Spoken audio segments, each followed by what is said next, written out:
thegamenashville.com. Live from the Hiller Plumbing, Heating, Cooling, and Electrical Studios. WPRT-FM Pegram, WPUC HD2 Laverne. Bobby and Rex Road. Chase and Michelle. Caroline, Willie, D-Bay. Stone and Company. Nashville's best sports talk. Crank it up. 102.5 and 106.3. Crank City score. On both sides of the ball. One big possession. Touchdown, Middle Tennessee. The Game. A Cromwell Media Station. All the big topics. That's what people want to know about. Mixed with some entertainment. So funny. It's not funny. Give it a minute. This is Chase and Michelle with Chase McCabe and Michelle Knezovic. We got a great show for you, and even if we don't, who cares? Chase and Michelle on 102.5 and 106.3 The Game and the Game Nashville app. Chase and Michelle, 102.5, 106.3 The Game. Chase McCabe, Michelle Knezovic back in the house. The reporter, Nick Keyser, as well. Hope you're having a fantastic Wednesday morning as the Titans were on the field yesterday for all of us to see. Day 2, technically, of OTAs. And, I think we're talking about the things that we unfortunately thought we would be, and that is Kevin Byard not showing up. So that is actually, I thought he would. I thought he might actually show up, but when I didn't see him on all the social media things on Monday, it kind of made me think, oh, this could be bad. But the topic we did on Monday, Michelle, was who should we be talking about? Who do we want to be talking about on Wednesday after the open portion? I said Treylon Burks, and I know Treylon has come up quite a bit. Tim Kelly talked about him a little bit, but obviously the story is Kevin Byard.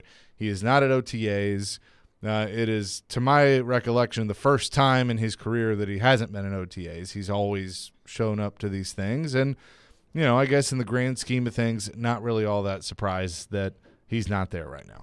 I agree. I think it is a story, but personally, I think it's overshadowing the story of Christian Fulton not being there, which I actually think is more of a concern. I mean, Kevin Byard, I don't have any doubt in my mind he's not going to come ready for mandatory camp, in the next couple of days here. I feel as though it's probably just a stance of, hey, I'm valuable to this team, but hearing the comments made by Mike Vrabel, by Jeffrey Simmons, by Shane Bowen discussing, we're not worried about Kevin. We've been in contact with Kevin. We've had the communication. We've had open communication back and forth on both ends of things.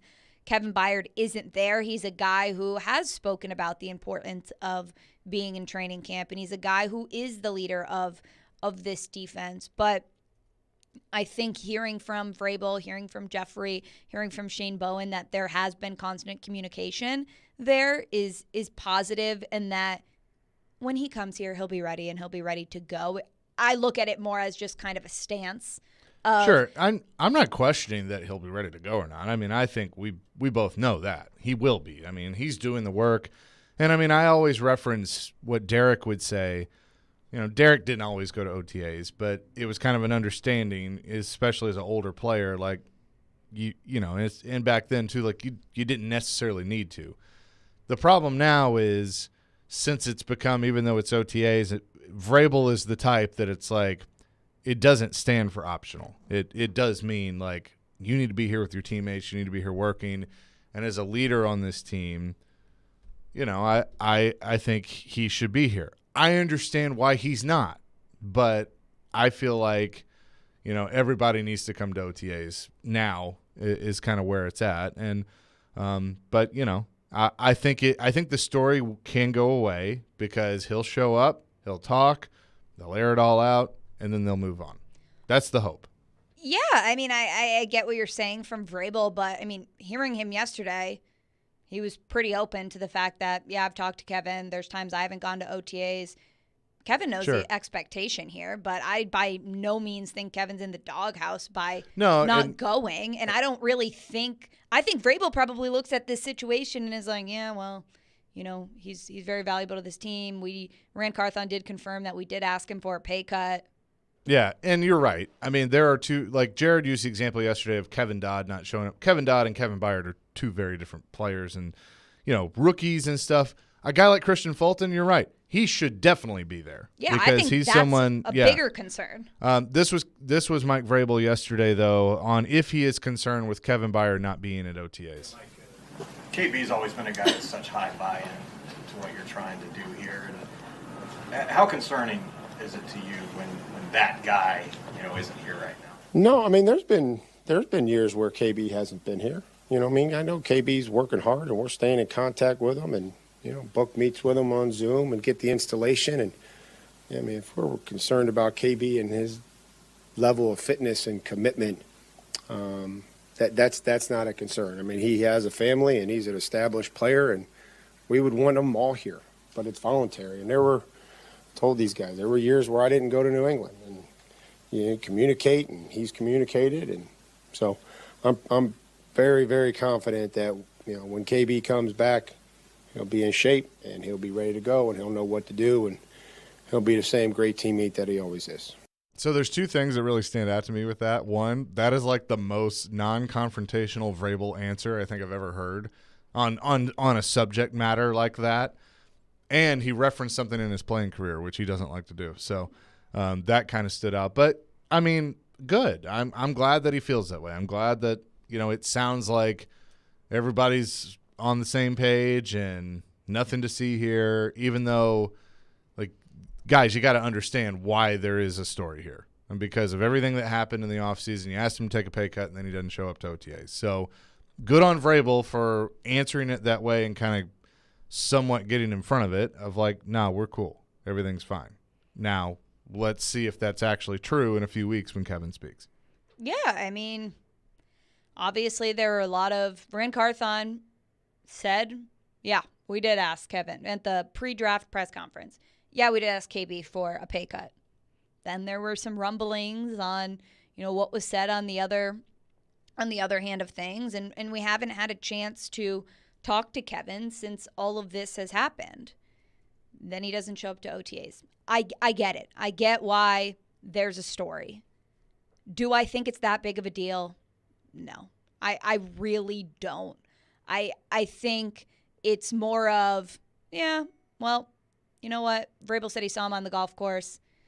He's probably just like, okay, well, all that's happened, I'll just do my own thing. Come back for the mandatory workouts, mini camp, and then everybody will ask him about it, and then it'll get put to bed. Yeah, I hope. But I look at the Christian Fulton thing as more of a concern. Because the way Vrabel answered that was, nope. Is Christian Fulton here? Nope. Nope. And you can tell that Christian Fulton's kind of been in his doghouse for a while. The comments at the end of the year last year, we heard the David Long Jr. and the Christian Fulton, those repeat offender comments. And we all know that David Long Jr. is no longer on this team after he was in a contract year last year. Christian Fulton is in a contract year this year. I understand you're going to work with some trainer in Miami who's worked with D-Wade and LeBron and hamstring issues, but you do that in all of the months that you have leading up to here. You don't need to be doing it on May 23rd when you need to be at camp. Right, 100%. And OTS. Another defensive leader, another leader on the team talked about, the importance of being at OTAs and what you can learn from that. And here's Jeffrey Simmons. I wouldn't even say just condition. I think at this point, the condition phases that we've been through, of course, this offseason, you want to be in shape, you want to get in shape. But like Coach said today, early on when the guys was here during the first phase of OTAs and stuff like that, that's the condition part. Then it's come with the technique. Now we're on the field. So I think my thing is just getting my feet back in the ground. It's been a while since I've been healthy. It's been a while since I felt myself. Just being able to go out there and, work on the bag, work with Coach G and the individual, then, gets a couple of team reps. I think that's big for me. But, when we talk about just me being here, this is what I love to do. I love the game of football. And I think when you trying to build your team, your championships, trying to build a championship team, this is where it starts at. And, being here is important to me. Getting healthy is important. I'm not all the way there yet. That's why I'm kind of working my way back into it now. So, like I said, just getting back on the field with them guys, I feel good just to be back out there with them. And I think that, like I said, that's where you build your team. You know, the standard. When we talk about the standard, when they see me out there with the guys, you know, I think it means something to our team that, you know, even when I'm rehabbing or just out there running to the ball or whatever it may be, doing the pursuit drill we did today, I think just shows what we're about here in Tennessee. No matter who you are, you know, that's how we want people who are going to buy into our standards. Jeffrey Simmons using a little Mike Tomlin there. This is the standard. I like that. That was good. That's a guy that loves ball. He just does. He loves the game of football, and I love that. I love that about him. And to your point on Christian Fulton, you know, Fulton is a guy that hadn't been healthy, and Jeffrey Simmons is a guy that's coming off an injury, and guess what? He's there. He's working. He's rehabbing from that injury. I think that shows leadership and shows somebody that is just and this is, I'm not using this as a shot at Bayard by any means, but somebody that is just really excited to have all the contract stuff behind him and be there. Well, a guy who wasn't at OTAs last year. Yeah. Jeffrey Simmons was not at OTAs last year, right? So, right. You know, depending on what's happening on the professional side of things or the management side of things, you know, the front office, whatever. Jeffrey Simmons was in a contract year last year. He didn't come to OTAs. Now he has his contract. Everything's done. He's coming off the injuries. It's easy for him to stand up there and say, you know, it's important for me to be here and all this stuff now that he knows that none of that is hanging over his head. But there's a guy who wasn't there last year. Kevin Byard is not in a contract negotiation. He's not. He's under contract. It's clear. Rand Carthon said he did ask him for a pay cut. I mean, that is a bit of a negotiation. I mean, if you're asking a guy to take a pay cut, there is a negotiation involved. I mean, yes, he can say no, but you still as a team, you're trying to accomplish something. So I don't know if it's necessarily going to go away. Yeah, but I mean, it's not a negotiation. I mean, he's under contract. It's not a negotiation. Right, but if I come to you and go, Michelle, I need you to take a pay cut, I mean, that is somewhat of a contract discussion. Maybe you don't have to call it a negotiation, but it's a discussion. Yeah, it's a discussion, but you know, you can end that discussion by saying no, and he's under contract, and they can end that discussion by cutting him. Well, they owe him that money still, right? So I'm still gonna pay him. Yeah. I mean, look, hopefully it's all being taken care of behind the scenes. And then they can move on from that, and he'll be there for minicamp. But a lot of different storylines from yesterday, from the first couple of days of OTAs. Can the offense be what we all hope they can be with this wide receiver group? There was a lot of discussion with that from offensive coordinator Tim Kelly. You'll hear that next here on Chase and Michelle, 102.5, 106.3, The Game. Now that you've taken on that big job, you shouldn't have to settle for the big box. You've earned a trip to Northern Tool, and we're ready for the details. We know all about the little things that make the biggest difference. Maybe that's why they call us a problem solver's paradise. From pressure washers to power tools, pallet jacks to push carts, Northern Tool and Equipment carries the brands you depend on, like North Star, DeWalt, Milwaukee, and Strongway. We're made for this. Come see us in store or shop online at northerntool.com. All right, bring that big bet energy this summer with Superbook Sports. Superbook is the most trusted name in sports betting, and right now you can use the promo code THEGAME to score up to $250 with their first bet bonus, win or lose. They will match your first bet up to $250 with that promo code. Just type in THEGAME. All you have to do is visit superbook.com. You can find all the info there, or download the Superbook Tennessee app. Go to your app store, type in Superbook, download it. Create your account, put that promo code in, the game, and then deposit your money and get to betting. It is that simple. You'll get a $250 bonus courtesy of Superbook Sports. Hockey tonight, Florida can close it out. They're a -112 favorite at home against Carolina. Can they sweep the Canes tonight?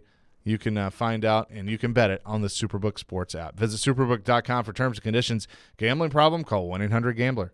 Now through Memorial Day, get fantastic deals at Electronic Express. Get an LG 75-inch 4K TV for just $6.99 or a Frigidaire 4-piece kitchen package for $21.99. Electronic Express has huge savings in every department: computers, appliances, 4K TVs, smart home, furniture and mattresses, and more. Don't miss out on an Acer gaming monitor for just $129 or an HP 14-inch laptop for only $199. Get up to 3 years free financing throughout the entire store. Electronic Express. We make it happen. Keep listening to 102.5 The Game for your chance to win a pair of tickets to see Dave Matthews Band at Bridgestone Arena Friday, May 26th, courtesy of Green Trees Company Dispensary. Listen for your cue to text to win DMB tickets from The Game and our friends at Green Trees Company Dispensary. It's easy to think all money managers are pretty much the same, but at Fisher Investments, we're clearly different. Different? How? You sell high commission investment products, right? No, Fisher Investments doesn't sell any commission-based investment products. Well, you must earn commissions on trades. Nope, never at Fisher. We're a fiduciary, obligated to act in our client's best interest. It's the highest standard of care for a financial advisor. How do you know what's in their best interest? We get to know our clients and then tailor a portfolio based on their goals and needs. But you probably sneak in some hidden and layered fees. No, we have one transparent management fee structured so we do better when our clients do better. Wow, you really do look out for your clients. That's because our top priority is helping them achieve a comfortable retirement. It might be why most of our clients come from other money managers. Visit FisherInvestments.com to find out why investors like you switch to us. Fisher Investments. Clearly different money management. Investments and securities involve the risk of loss. Your company's hiring. Who isn't? We would love to show you how to use 102.5 The Game to attract and retain employees. We can also help you find the exact person you're looking for with a targeted digital campaign. You can trust our team to help you build your team. Email us at together@cromwellmedia.com. Stuck at work without a radio? Wait a minute, disastrous. I hate that. It's gotta be there. That's okay. Download the Game Nashville app or go to thegamenashville.com and listen live. We are Nashville's best sports talk, 102.5 and 106.3 The Game. Taking you through your mid-morning. Love it. Yeah, that's fantastic. This is Chase and Michelle. Where'd you find those crazy characters? On 102.5 and 106.3 The Game and the Game Nashville app. Do you have enough at receiver right now? Yeah. Why do you feel comfortable that you have enough at receiver? Because I've seen these guys play. I've seen these guys make plays in big games. You want to talk about Nick Westbrook, you can go watch the Washington Redskins or the Commanders film, last year when he went up and made a huge play for us. You want to talk about Kyle Phillips, you can go and watch the New York Giants film when he caught a play or a blow route at the end of the 2-minute drive to put us in position to win the game. You want to talk about Traylon Burks, you can go ahead and watch the Cincinnati Bengals game when he went up over the top on that deep ball. I mean, there's examples. You can turn on the Cowboys game and go watch Racy. You can watch all the catches that Chris had. There's enough examples of all these guys making plays at this level. It's just our job to make sure that we can get them to do it consistently. That was Tim Kelly yesterday, Titans offensive coordinator, talking about receivers because, again, receiver continues to be the concern for the Titans and the offense specifically. Chase and Michelle, 102.5, 106.3 The Game. You were there. What was it? I mean, what was the interaction like with Tim Kelly? I mean, I thought it was really his first time speaking at the podium to the full group of media, right? I mean, he talked to some people at the Combine, but this was his first time up there. For some reason, I thought he did another one, but I think you're right. Yeah. I think it was the Combine was the last one. This was his first real at the podium speaking about the players. I mean, I think he did fine. I think, obviously, there was that back and forth between him and Jared. I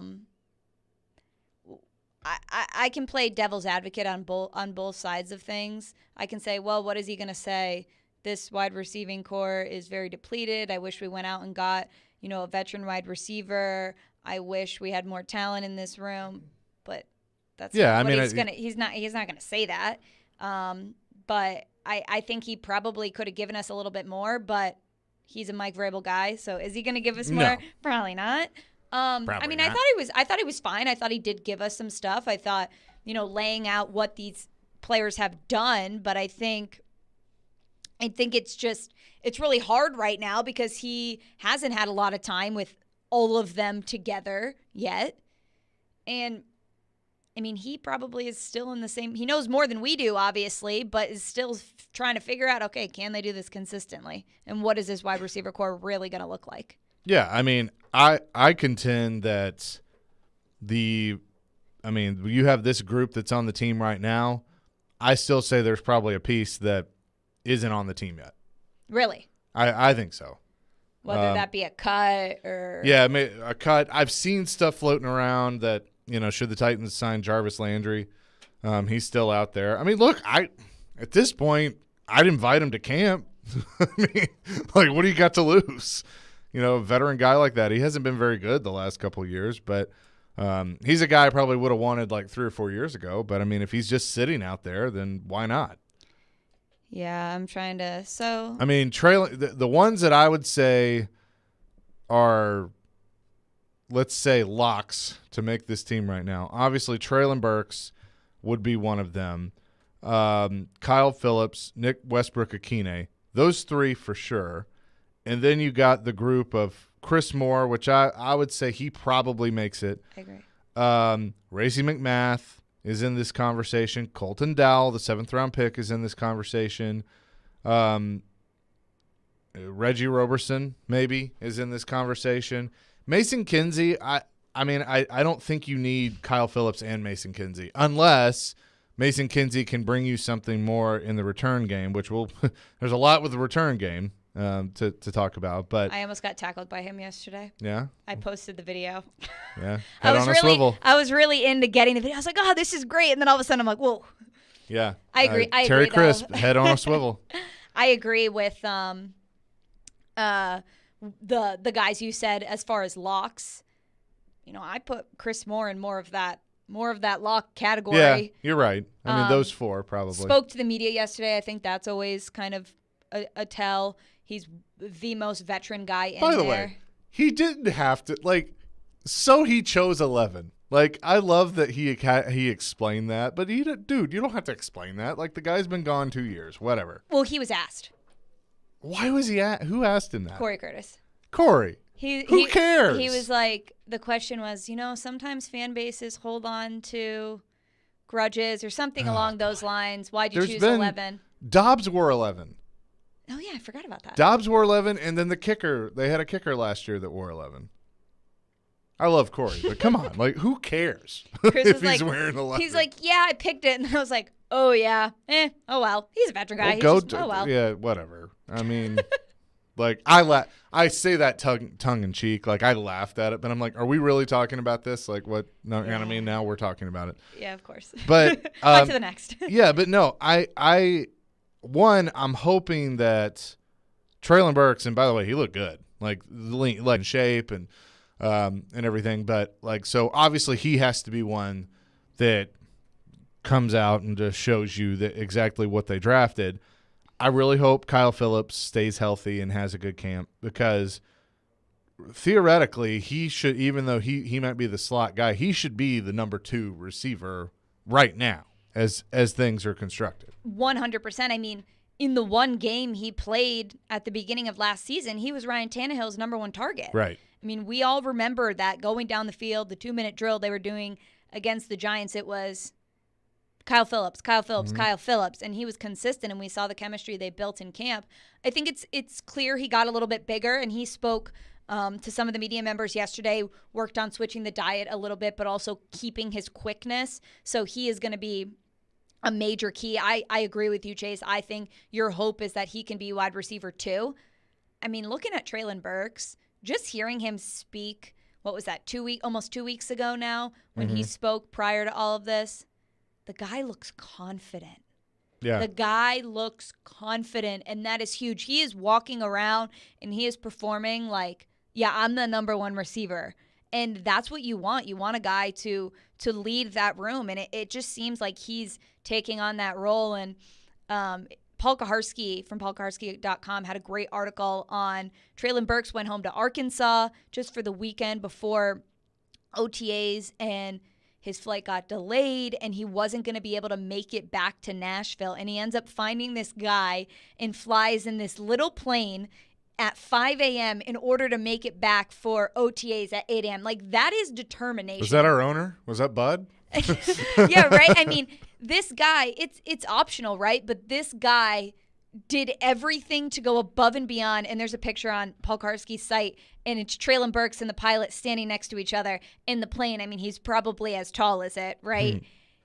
The fact that he went above and beyond, no excuses to be there, I mean, that shows that he wants it. And that's everything, Chase, you and I have been talking about, that Traylon Burks this offseason needs to be ready to be that number one guy. And from everything we've seen so far and some of the flashes on the field yesterday, it seems like he's doing every step in the right way of becoming that guy. Yeah, and I think he will be the right guy. It just, the thing that worries me is right now he's kind of the only guy, of that ilk. I mean, Kyle Phillips could become more, and maybe there's more to Racey McMath that we haven't seen. He was hurt some last year, but little asterisk, hurt. Yeah, something like that. But I mean, your options are not very good that are out there on the free agent market. Kenny Golladay, no thanks.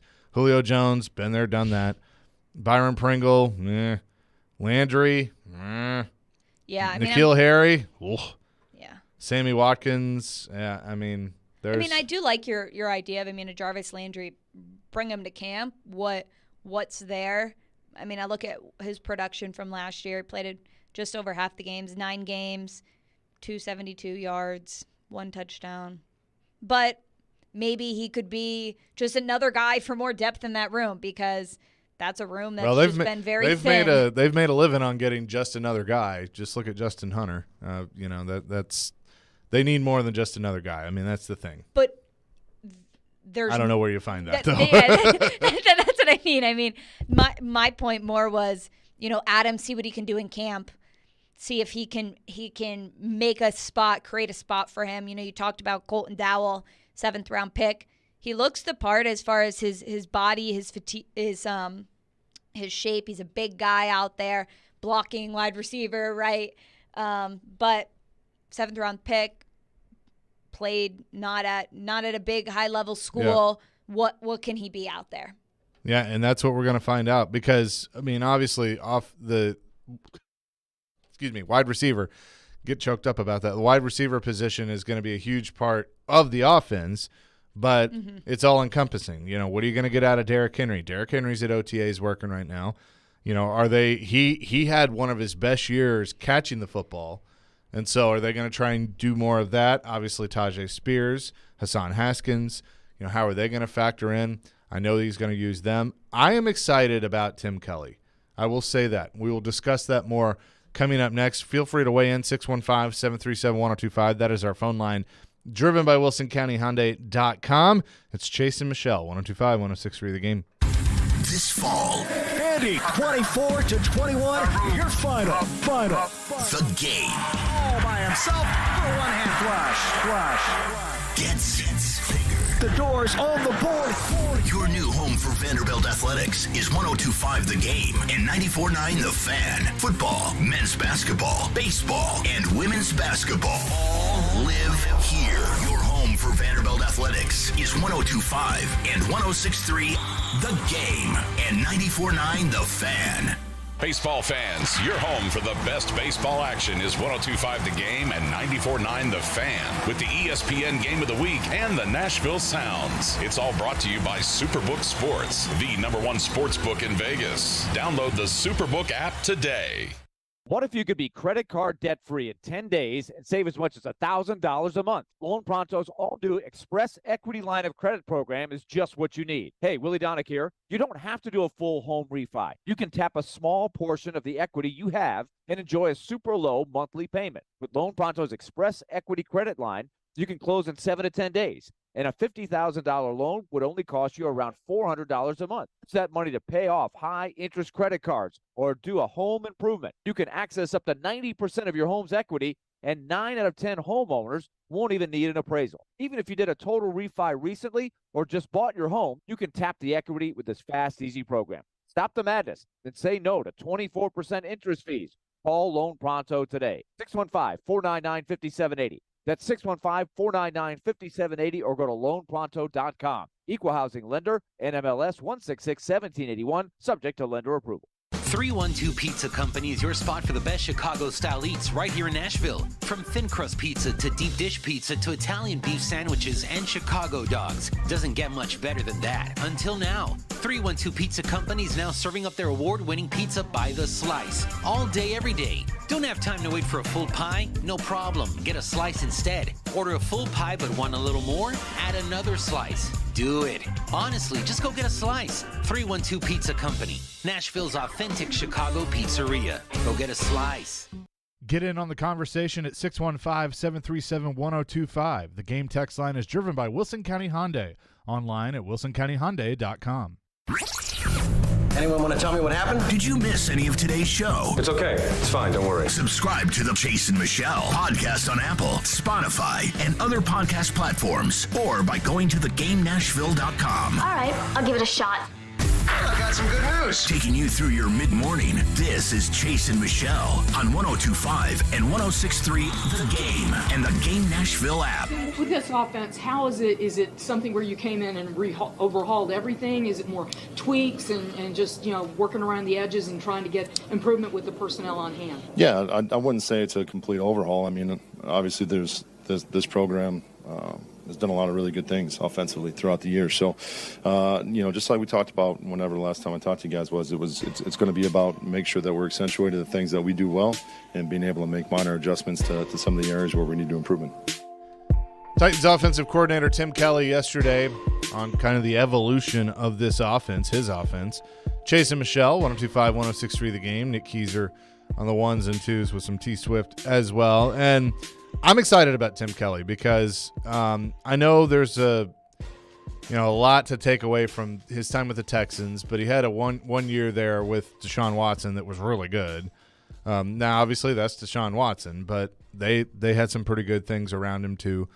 But I think he's got a good offensive philosophy that he's going to bring in here. And then you heard Tannehill a few weeks ago. A lot of the players saying things are up tempo, which is cool. And I know, I reference catching the ball out of the backfield. Tajay Spears supposedly was everywhere yesterday, was all over the place catching the ball. So that's good that he has that weapon to work in. But I think even with maybe not a full cupboard right now, I think you're still going to see some things from this offense that you haven't seen the last couple of years that are going to be good. Well, even when he was working with Davis Mills with the Texans, yeah, he was able to make Davis Mills look good out there. But I think something interesting I took away from yesterday, and a guy we haven't talked about yet, is Chig Okonkwo, who's going to be another huge guy in the pass game. But, a lot of these guys like Tannehill and Tim Kelly and Vrabel and Treylon Burks, they've talked about, okay, got to get faster. I feel like one of the big takeaways from last season heading into this season has been faster. We want to get faster on offense. Okay, so what does that look like? What does getting faster look like? You can get faster players, more electric players, okay, but what actually does getting faster look like? And I think it was Chig yesterday who was speaking to us at the podium, and he said even things dialed down to, or maybe it was Tim Kelly, it was one of them, but even things dialed down to when they're in the huddle, using one word that describes an entire play and making the communication faster. So not just being faster on the field, but everything down to being in the huddle, saying one word, being direct, having the communication between the offensive coordinator and the quarterback really efficient. So then you know what's happening. Nobody's confused. One word means everything. Everybody's on the same page. And Chig was saying that, at first, sometimes it can be a little bit harder to learn, but once you know it, it's a lot easier when you have to execute on game day. So when they're talking about getting faster, it's everything down to those small details. Yeah. And I think that from Tim Kelly is going to be something that we'll see and we'll notice. And one of the biggest problems on offense last year, it was executing. A lot of players not being able to execute what they're supposed to do. And maybe it was the personnel. Maybe it was a combination with the offensive coordinator, the communication. So what is just fixing maybe the communication and that look like with some of these players? Yeah, no, I think that's a great point. And, you bring up Chig Okonkwo. He is going to be, I think, a very important – when you talk about the number 2 in catching the football, it's probably going to be Chig Okonkwo. I agree. And that's what you want. Yeah. from what you saw from him last year, the guy, every time he had the ball in his hand, he seemed to make a play. I referenced this one play, and I can't think of the game, but I remember you just see all these guys, and Chig had the ball, and then all of a sudden there's no whistle blown, no stoppage. All of a sudden Chig just comes out and breaks a big one. I'm trying to think like what this tight end room is actually going to look like. I mean, I feel like Josh Wiley is going to be a part of it, the rookie out of Cincinnati, but they brought in Kevin Rader. They signed him. Who was the Trevin Wesco, I think they just signed. So, I mean, it's certainly the tight end room is going to look different with Chig Okonkwo being at the top of that. So, yeah, and the tight end position is something that Ryan Tannehill's always felt really comfortable utilizing in the pass game. Last year, we didn't see much of it. Austin Hooper, we thought, I mean, I remember saying, oh, he's going to be Tannehill's number one target heading into the season. I remember saying that, and it took a while for him to come out, but you already established that chemistry between him and Chig. And Chig said yesterday, he's like, I've been here. I've been in Tennessee, just building on that chemistry between him and Tannehill. And Wiley has been a guy people have spoke highly of, saying he's just a really smart guy. He understands route running really well. And having a rookie coming in that way and able to understand that, it's just another check off the list of something that he doesn't have to overcome as much with that transition from college to the NFL. And he's just a big guy. He's a really, really tall, big, his arm length, his pass catching ability. That's another guy I'm excited to look at in training camp this year. Okay, so I've waited 35 minutes to ask, how was being there watching Will Levis? Oh. I'm like, why? What does he have to say? What'd I do? If you're watching the stream, you saw that. She got really concerned about where I was going. What is happening? I think it's hard to take a lot away from quarterback play right now, just because nobody's really doing much. But I think you saw some good stuff. You saw some inaccuracy, but it's the second day with the veterans. I think that's something you come accustomed to. But as far as body language out there, I had a video that I actually posted on Twitter, and it's him and Tannehill in tandem, and the guys, I mean, as far as, height, their bodies, they look, and the red jerseys, right? I mean, they look so in sync with each other. He was getting a lot of the reps. Malik Willis was getting reps out there too, but seeing him in person, it's funny because I didn't even go to school with him at the same time. I know, but you're Kentucky. Yeah, and I'm Kentucky, of course, right? And you've been on the bandwagon through the whole process, so, you got to stay there. Yeah, I definitely have been a fan of him, but I think it's everything we've talked about. He's got the big arm. He's got the, nice release, body, physique, walks around. Talked to him about, learning under Tannehill yesterday. He said he loves how Tannehill takes charge in meetings. That's something as a quarterback, you need to see somebody doing that and learning behind a guy like Tannehill who's been in the league for 10 plus years. So said everything right, of course, in the questions as far as that. Looked big, looked good out there, but I just think it's hard to really tell what somebody looks like in a true football setting until we get actually pads on and there's some rushing the passer and all of that stuff. Sure.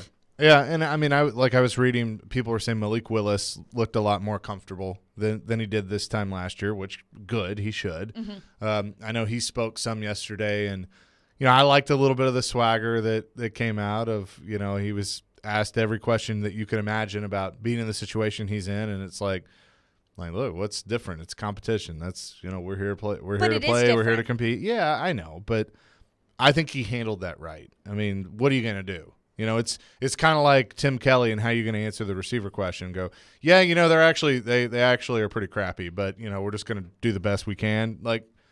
I think he handled it like a mature guy that knows that this is a situation that he's in now. With this new quarterback rule, I think that helps him. Okay.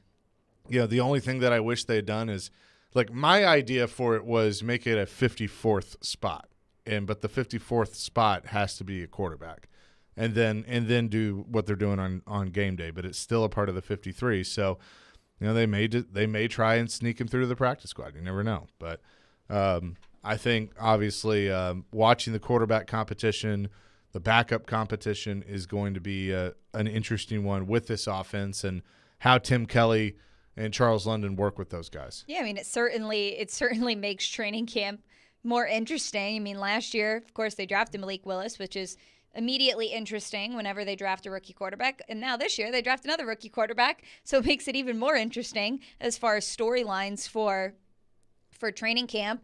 One thing that I don't want to say was surprising, but, when Malik spoke to the media yesterday, of course he's going to be asked all the questions about, so how does it feel, more competition in the quarterback room. He was pretty to the point and kind of had the guards up, had the rails up, I would say. Definitely a difference between last year at training camp, would really, just want to talk and long answers and everything like that. But I think you could definitely tell yesterday that his walls were up, and it was a pretty quick couple of questions from the media. You could kind of tell he just wanted to quickly answer them and move on to the next. But what would you expect? Yeah. Yeah, and I mean, look, that's going to come with it, but you have to answer those questions. I always look at guys that no matter what situation they're in, if they stand in front of us, and some might call us the firing squad, but stand up there and answer questions, that tells me a lot about that person, even though it's the last thing in the world that they want to do, but they do it anyway. And in any situation. And that's why, like, Kevin Byard has the reputation that he has, because win, lose, draw, doesn't matter. Mm-hmm. He's willing to talk. I agree. I mean, look at Ryan Tannehill the last 3 years. Having to speak after drafting a quarterback, drafting another quarterback, right? I mean, yeah, but here's my thing on Tannehill. Like, you're right. He's had to speak in those situations, but like after the season's over, or after the playoff game against Cincinnati, it took a few months for him to talk. Yeah, and I had a problem with that. No, and I understand. I think, though, when he came back and did talk and gave a little look behind the curtain of some of the things he was actually going through, I think it gives people maybe a different perspective on what happened. To an extent, yes. But I understand. Yeah, you are the quarterback. You have to talk. But would you put Derrick Henry in that same category as a leader? Yeah, but I mean, Derrick talks. After the end of the season, he was injured, so that doesn't count. Yeah, and I mean, Tannehill was injured too. Well, no, wait. Derrick wasn't injured. No, we're talking 2021. Yeah, 2021. Yeah, he was hurt during that. But, like, Derrick spoke this year. Ryan Tannehill was at locker cleanout. Was he? Ryan Tannehill spoke this year. Did he? Okay. I didn't think he did. I'm thinking of last year. It was just the year where they were the number one seed, and it was the whole conversation around the Cincinnati Bengal game and him throwing the interceptions. Yeah, you're right. Yeah, I had a problem with that. So, and I know he was going through a lot, but it's like, at least, just say, hey, this is what it is, and I'm going to need some time to process it. I mean, you can give cliches, which he's, been known to do. But yeah, I agree. But I think you can probably go through any event in a athlete's career where they haven't spoken and we've held it against them, but has spoken in different scenarios. Sure, and I'll give him this. Like, it's easy for me to sit here and judge a guy on being in that situation when I've never been in that situation, just like if he were to judge me on a situation that he's never been in. So that is fair, but I just know that as the starting quarterback of a team, I want to hear from you. And, like, Jeffrey Simmons sitting at his locker last year, getting emotional, saying, like, I've had to shoot up my ankle for the last, 8 weeks or whatever it was, because I want to be out there with those guys and play with those guys. I mean, that right there, like, that gets you. That's like, yeah, I want that guy. I mean, I remember when he did that, I was saying, like, I don't care how much it is, pay that man. like I want that guy in my locker room. So, but obviously OTAs, this is the time of year that we are in. But an interesting discussion about the schedule and flexing. And I have a thought just to kind of solve all of this. And I want to hear what everybody what everybody thinks about it. We'll do that next here on Chase and Michelle, 102.5, 106.3 The Game. 102.5 and 106.3 The Game has an all-star lineup Monday through Friday. Batting first at 6 a.m., it's Robbie and Rexroad. Yeah, you take that. You take that. Take 80% of that. Followed by Chase and Michelle at 9. Couldn't hit the broadside of a barn. I need my caffeine so much. Then it's Caroline, Willie, and D-Mace at 11. Yep, green light, let's go. You've got a lot of options. He say, she say. And bringing it home at 2, Jared Stillman for Stillman and Company. That guy will be a good coach. We are Nashville's best sports talk, 102.5 and 106.3 The Game. Hey, it's Mike from Newton Nissan. School's almost out. Parents, are you ready for the summer break? Long days, hot weather, restless kids? Oh my! We've got one possible solution for you. Our annual student car giveaway. If you have a high school student who makes good grades, listen up. Our student car giveaway is our way of rewarding those smart students. For every A on their report card, they get one entry to win a brand new Nissan Versa. That's right. Good grades might equal a free car. The student doesn't even have to have their own driver's license. Just good grades on a Tennessee high school report card. It's simple to enter too. Just go to newtonnissan.com/our car giveaway and follow the instructions to enter. They must be present to win at the giveaway event at Newton Nissan in Gallatin on June 30th. The deadline to enter is June 12th, so don't delay. Enter your high schooler today. Yes, this is a free car that'll be given away to one lucky Tennessee high school student. Even if they only got one A in gym class, they're eligible.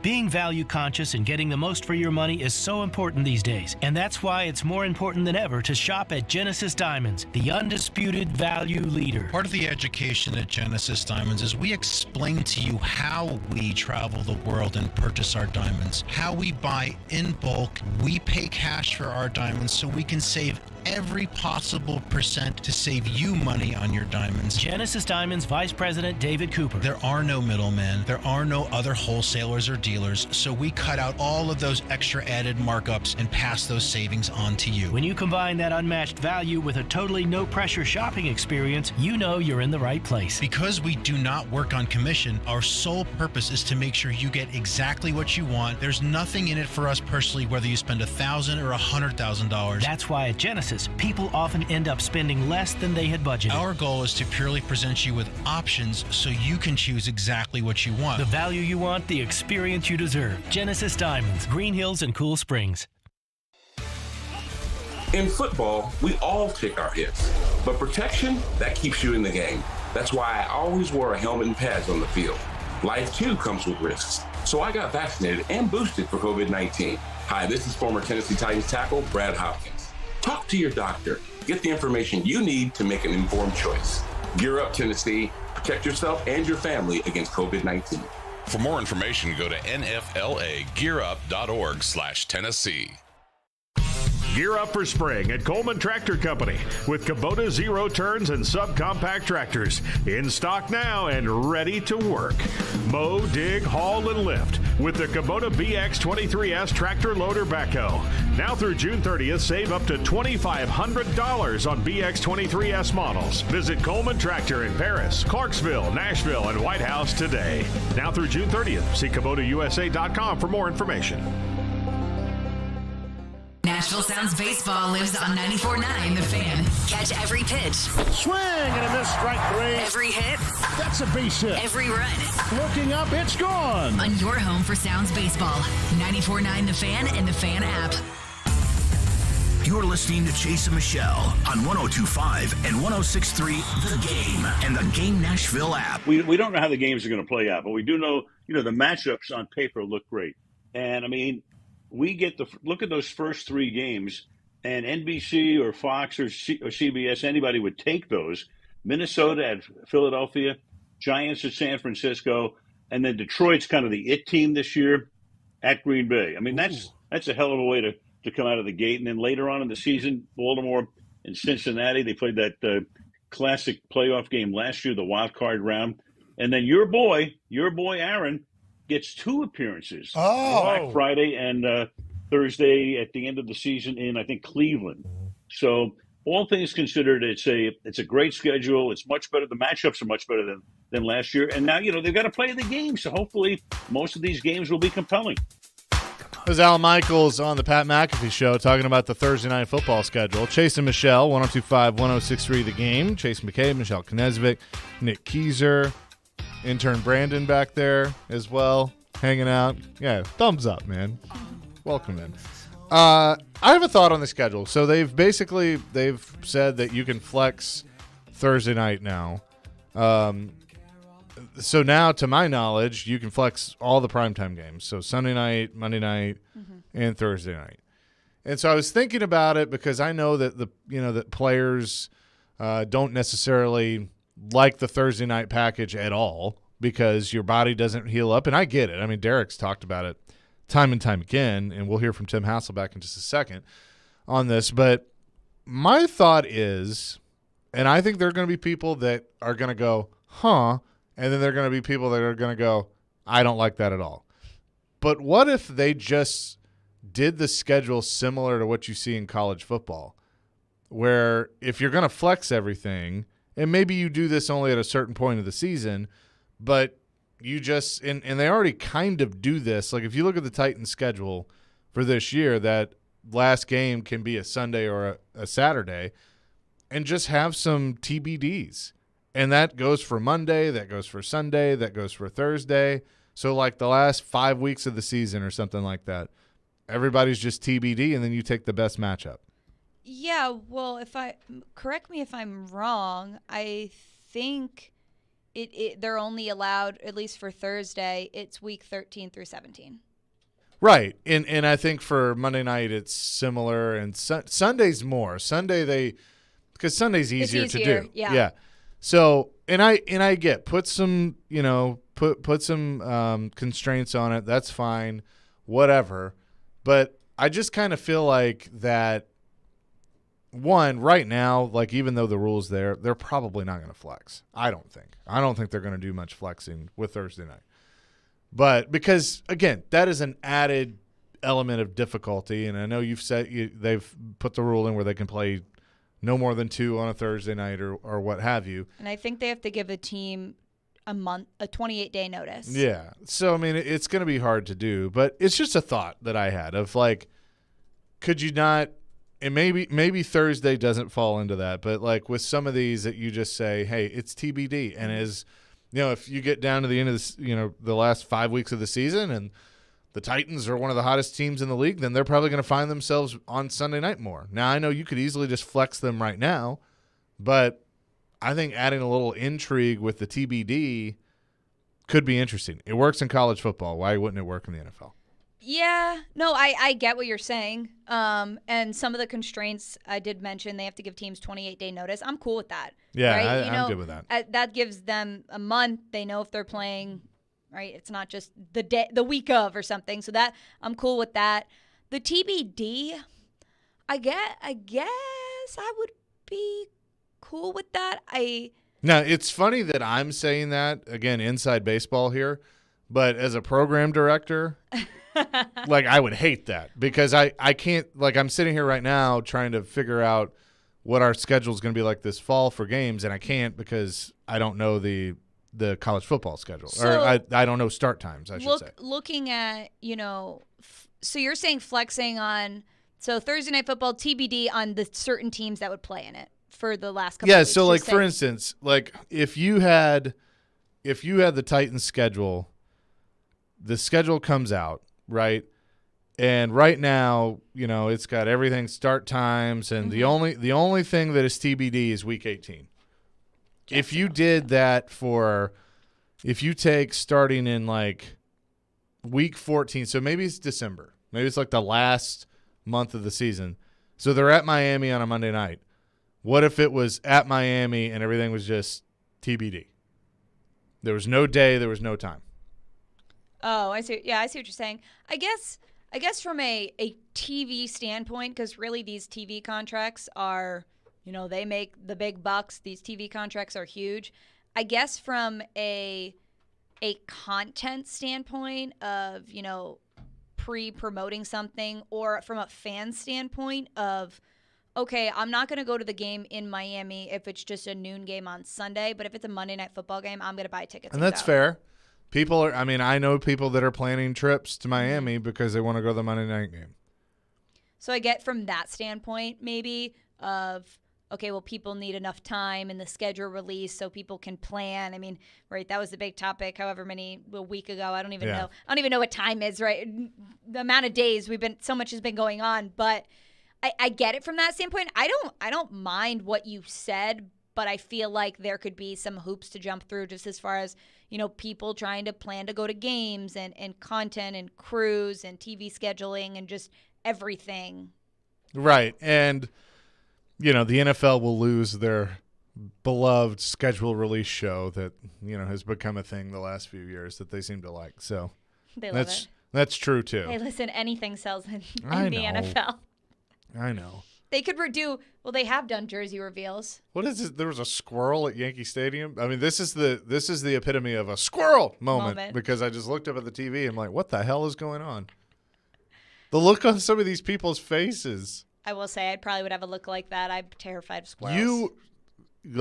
I feel like I know you well enough now to know that if a squirrel ran by you, you would be up in the concourse like in half a second. Rodents scare me. My little sister has guinea pigs and she tries to put them near me and I want to cry. No. I scream for my mom and I'm 25 years old. Yeah, so sorry, that got my that was a squirrel moment. That was a squirrel moment. That got me distracted there. 615-737-1025, your thoughts on the schedule and if you would buy my plan. I mean, again, there are some holes in it, but I think things that we could work through.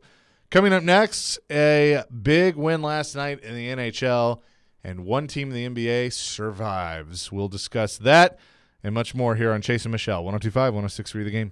ElectronicExpress.com. We make it happen.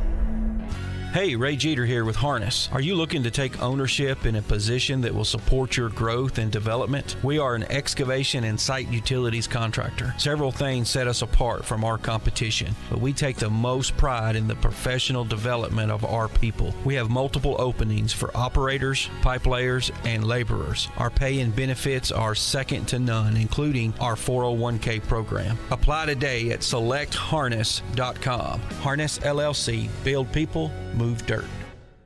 If you're hiring, it can feel like you're trying to find a needle in a haystack. You can hope the right person comes along, or you can just use ZipRecruiter. And now you can try it for free at ZipRecruiter.com/radio. In fact, ZipRecruiter has helped a lot of business owners find their needle in a haystack, like Marco, president of operations at Telly Tires and Auto Centers. Because Telly Tires has grown a lot in the last few years, Marco needed to hire everyone from a receptionist to a store manager to a head mechanic. ZipRecruiter helps me find all the right people, even the most difficult jobs to fill. ZipRecruiter helps me keep my business running. Take it from Marco and millions of other businesses who've used ZipRecruiter.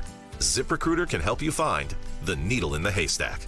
See why 4 out of 5 employers who post a job on ZipRecruiter get a quality candidate within the first day. And right now, you can try ZipRecruiter for free. That's right, free at ZipRecruiter.com/radio. That's ZipRecruiter.com/RADIO. ZipRecruiter.com/radio. ZipRecruiter, the smartest way to hire.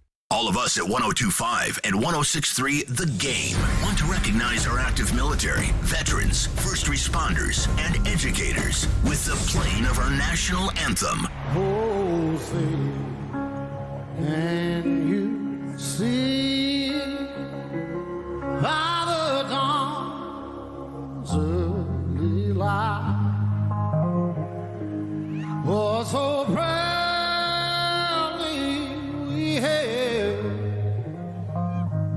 at the twilight's last gleaming, whose broad stripes and bright stars through the perilous fight. Oh, the ramparts we walked were so gallantly streaming. Amongst birds singing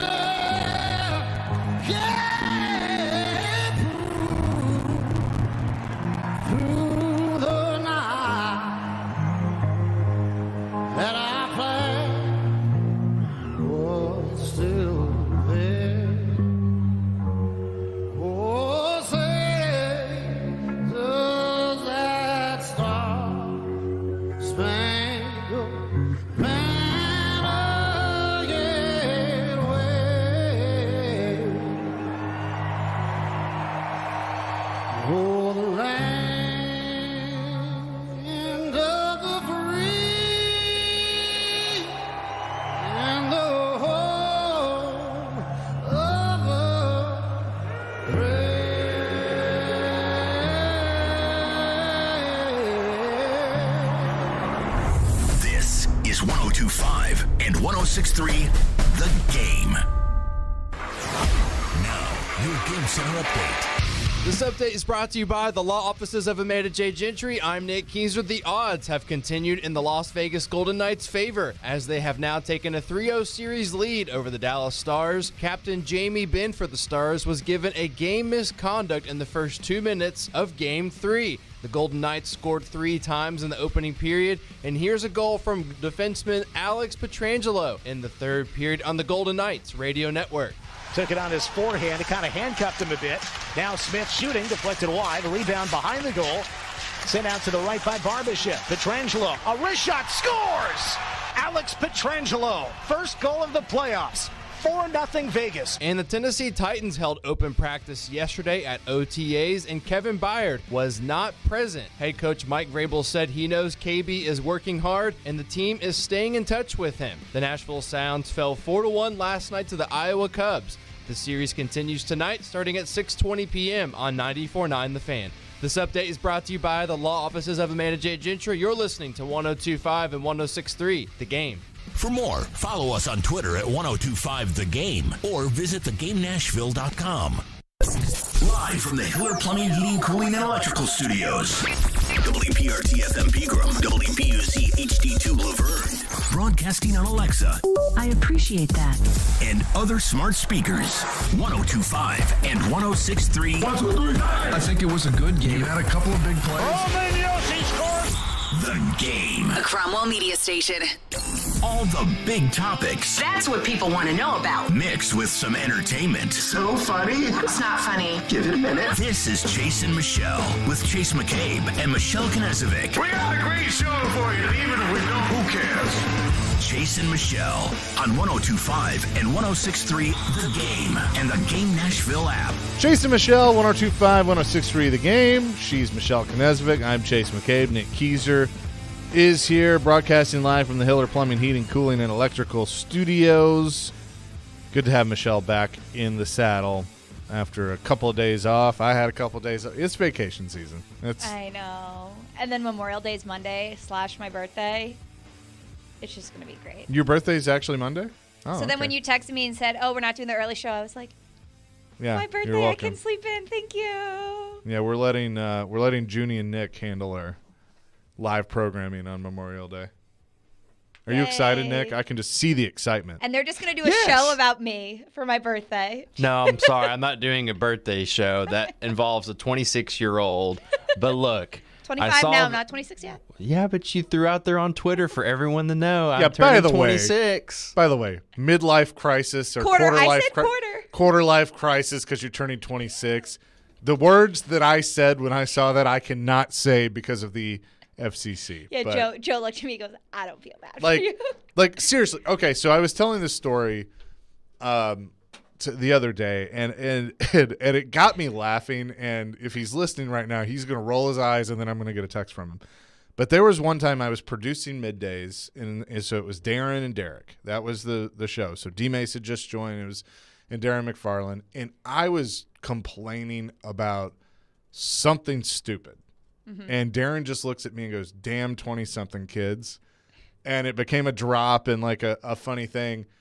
And now I'm at the point where it's like I have found myself saying that. Like, and I mean this tongue-in-cheek, but when you tweeted that, I'm like, damn 20-somethings, you don't even know. I got stuff that's hurting now that I don't even know I have. Like, I mean, you know, and like I hear Jared, who's, 2 years younger than me, saying, like, I'm old. I'm like, get out of here. And that's just – I guess it eventually happens, but that's where I'm at in life. And, like, there's people listening to me complain that are going, like, you're 35, get over it. You're 35, get over it. We're going to get a text from Rex Road soon. He's like, both of you quit it. Actually, I'm 30. I am 36 a month from tomorrow. Oh, so we are almost exactly 10 years apart. See, again, you didn't have to do that. And then the whippersnapper behind the glass, like, you're what, 12? Yeah, let's go with that. Okay. Sure. Nick's 12. Breaking some the youngest reporter out there. Something like that. Yes. Anyway, so done with our rant. Pray for me, everybody, as I enter I'm over a quarter. Isn't that crazy? Like, you think of, and this is a tangent. You're really still quick. your mid-20s. No, but you like say 100 years is like your life. Like I have crossed that quarter. Like it's just kind of a weird perspective to have. 26 might have been my favorite year. Well, great. Because like things really took off for me here. Like I had been here for a couple years, but I think that was probably when I was producing mornings maybe with Joe and Greg. And so I was starting my career, was getting to do a bunch of cool things with that. Love life was a little better then. But I had fun. Let's put it that way. So, yeah. His DMs are being slitted into. Oh, that was prime DM season. That was prime DM season then. Might be a preview of a segment that may be happening soon. Yeah, it could be. Could be. I closed my DMs, but I'll reopen them for that. Gosh. I got tired of the bots. Chase had to shut the door. Yeah, well, I got bots. That was the problem. But now people are like, oh, let's go find his DMs and slide in there. What were we? I don't even remember NBA. what we were going to talk about. The Speaking NBA. of basketball. Boston survives. So annoying. I have no idea what just happened. happened. Nothing. I'm giving you a hard time because we were not talking about the NBA. Yeah, I mean, we were going to. You were going to talk about how the Dallas Stars had their captain get tossed out of the game in the first 2 minutes. Well, I had on the grid both of them. Oh, yes. Nick's like, you're not talking about the NHL, Chase. Yeah, no, like, again. Well, like, to be fair, it's on there. Now, you both have. To be fair, basketball is You both have picked up on that I've picked up on this, but, so with Game Center updates, I used to joke with them that, like, I'd hear Michelle's at 8 o'clock and I'd get my NBA update, and then I'd hear Nick's at 9 and I'd get my NHL update. Yeah, but I've been squeezing in some NBA I know, because you're thoughts. both on to me that I am on to you. But I do like the fact that you have the speciality between me and Michelle for both of those, which is pretty solid. I mean, look, my way of thinking is play to strengths, and so on this show we have that. We have both. And then Ian does everything because he is a rock star. Oh, Ian is a Swiss Army knife. He's like, that I'm reminds gonna me, get I need to text him back. Thank you for that. And we will talk about We'll get to NHL. that. I mean, I watched 5 seconds of that game, and then it was already 3. The Knights were up already 3-0, and I'm like, okay, well, on to the next. But Boston winning last night, it's just kind of annoying because I hate to break it to you, Boston. They were tweeting. A bunch of people were tweeting. Marcus Smart and some of the guys were tweeting, "Don't let us win. Don't let us get one." It's like, okay, Nobody has ever, EVER, come back. Ever come back down 3-0. Listen, if you do it, props to you. Wait. Here's your popcorn. In the Eastern Conference Final? NBA. No. Nobody's ever come back from a 3-0 deficit. Really? Yes. That cannot be right. Ever. They just put it up there. See, again, that's one of those stats where I'm like, that can't be true. That's the because everybody was talking about a couple days ago, obviously, when Denver was up 3-0 against the Lakers, and it's like, can LeBron and the Lakers make history of coming back from a down 3-0? Obviously now the same mantra on the other side of things with the Heat and the Celtics, but it's just enough with the tweeting. You're down 3-0. Yeah, I did kind of want to see for the first time, because I knew this was the first time, I wanted to see sweeps in both conferences for the first time ever. And then they sit for 12 days before they actually start the NBA Finals, which is just stupid. I know. And we're coming into the period, it's May right now, and we're begging for any sort of sports we can get. Like at Titans or at OTAs yesterday, I was like, oh my gosh, we have actual things to talk about, and these games now having to wait 12 days in between, it's just let's just do it. They've already been playing back-to-back games. Yeah. But I have Denver winning it all, and I also called that they would sweep the Lakers. You did, and the Lakers, now LeBron's contemplating retirement and all that stuff, which we know is BS. He's going to come back. He's going to be fine. He's playing until Bronny plays, and I feel very So confident. I will tell you what I said on the show yesterday, and I will see if you agree with me, because I believe the Lakers need to go get one more big piece, and they have trade pieces where they can do that now. Obviously, the easy dot to connect is Kyrie and reuniting LeBron and Kyrie. I think they should try and get Trae Young from Atlanta and put Trae Young with LeBron and AD. Trae Young's ball hog, though. Yeah, but LeBron wouldn't let. I mean, Trae if he Young's had the opportunity, I think if he had the opportunity to play with LeBron, he'd get over that. Yeah, with the Lakers.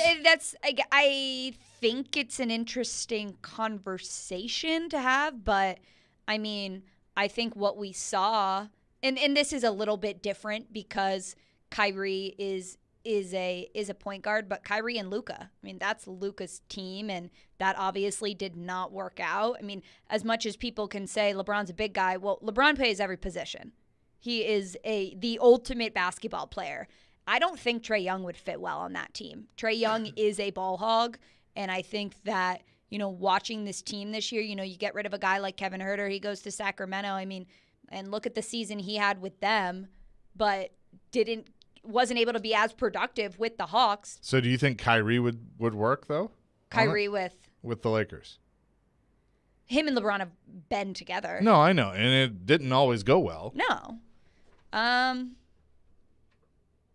mean, I can't see him moving again. Look, Trae Young on a team captained by LeBron James, he's like the deal is going to be, hey, you're going to come here, you're going to play by my rules. So if he doesn't, then he's gone. And I don't think, and I get it, right? I mean, I don't think I could not see that happening. Trae Young wants the team to be his team. You and I are going to be on different sides of the fence on this. I also don't think Atlanta would. I mean, they're going to do everything to keep him. I think he wants out. I need to look at his contract. I think he wants out. How? Atlanta sucks. Well, yeah, but what do you mean he wants out? Like, has there been? I've seen that floating around on Twitter that he might want to move on. So I don't know. And also to the point that I made earlier, no NBA team has ever come back down 3-0 to win a playoff series in 150 tries. Okay. But 13 times a team has done so down 3-1. And the Celtics just overcame, obviously, that 3-2 deficit in their second-round series against the Philadelphia 76ers. We did not get to – I'm sorry, Nick. We did not get to Dallas. We will do that. He's clearly mad. We will do that at the end of the show. We will give you your moment to talk about Jamie Benn and what happened last night. But Vegas up 3-0 in that series. And then, obviously, you got Florida that could close it out tonight. But back to the Titans. Should we be concerned about special teams? 615-737-1025. We'll discuss that coming up here on Chase and Michelle, 102.5, 106.3, The Game. 102.5 and 106.3 The Game has an all-star lineup Monday through Friday. Batting first at 6 a.m., it's Robbie and Rexroad. Yeah, you take that. You take 80% of that. Followed by Chase and Michelle at 9. Couldn't hit the broadside of a barn. I need my caffeine so much. Then it's Caroline, Willie, and D-Mace at 11. Yep, green light, let's go. You've got a lot of options. He say, she say. And bringing it home at 2, Jared Stillman for Stillman and Company. That guy will be a good coach. We are Nashville's best sports talk, 102.5 and 106.3 The Game. Have you ever heard that phrase, less is more? Well, at Harbor Freight, we're all about more for less because we know you like to do stuff, to make stuff, to improve stuff. That's why everything in our stores, from miter saws to tool chests to cordless impact wrenches, is priced affordably. So get out there and drill, paint, and saw to your heart's content. We just ask that whatever you do it for less at Harbor Freight. The team at Mercedes-Benz of Music City have done it again. Here's Edwin Vickery to explain. 4-time recipient of Best of the Best. Less than 10% of the dealers in the country receive this award. How did you do it? We say culture, eat strategy for lunch, because we can strategize all we want, but unless you have the right culture and chemistry in the dealership, it will not work. Live the dream at Mercedes-Benz of Music City, mbofmc.com. Go golfers, tee it up at Edwin Watts Golf Shops for our huge Memorial Weekend trade-in and savings event. This Memorial holiday, bring in any of your old clubs and receive a 50% bonus trade-in towards the purchase of any new clubs, including all the top brands. Save big on apparel. The more you spend, the more you save. All these great deals and more happening this Memorial Day weekend at Edwin Watts Golf Shops, home of the 90-day satisfaction guarantee, or shop us online at EdwinWattsGolfShops.com. This week's Nashville's Best Deal is Beach Bend Park and Splash Lagoon.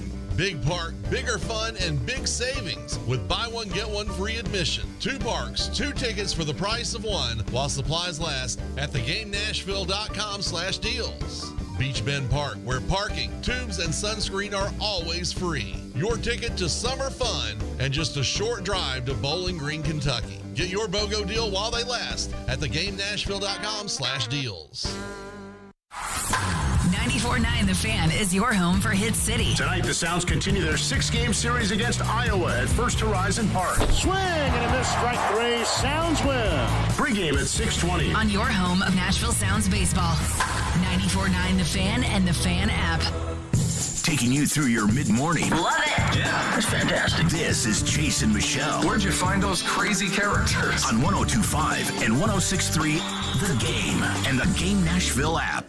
Standards of love for returners, you want them to catch the ball. For kickers, 49 yards is your limit. Meanwhile, around the league, the kicks over 50 yards are off the charts, and catching the ball is a presumption that every team. Sure.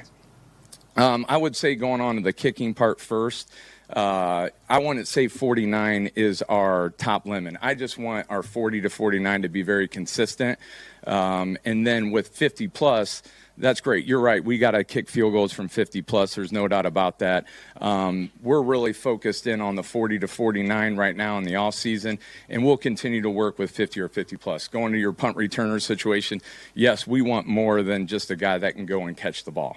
Obviously, that's not what we're looking for. We're looking for a guy who can catch it, make a guy miss in space, get us the first down is what we're looking for, and be able to break a big one. But as you can see from last year, we just want a guy that's back there, catch the ball, get upfield, get that first down, and go.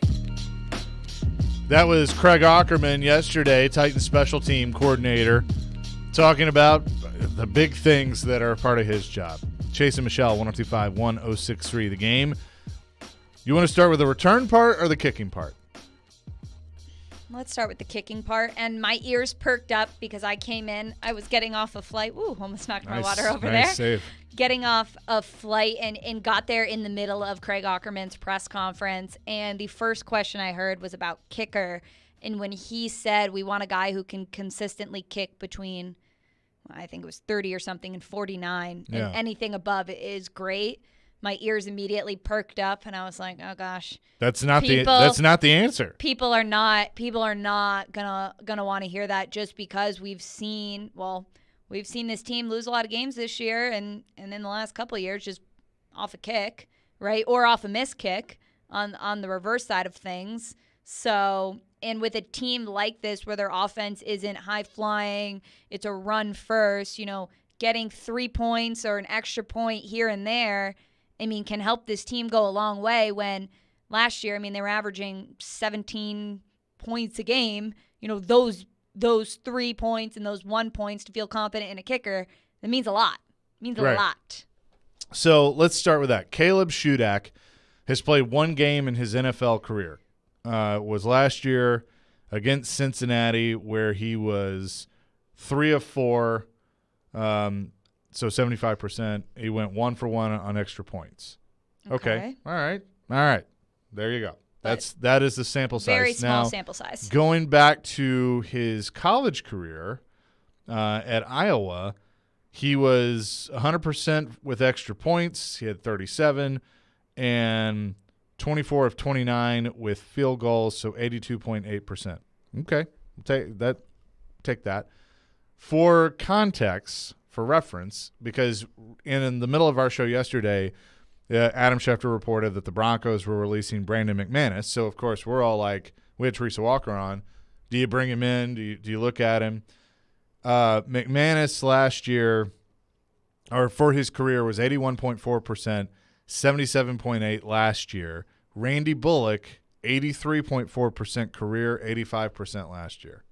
And Bullock's still out there. Yeah.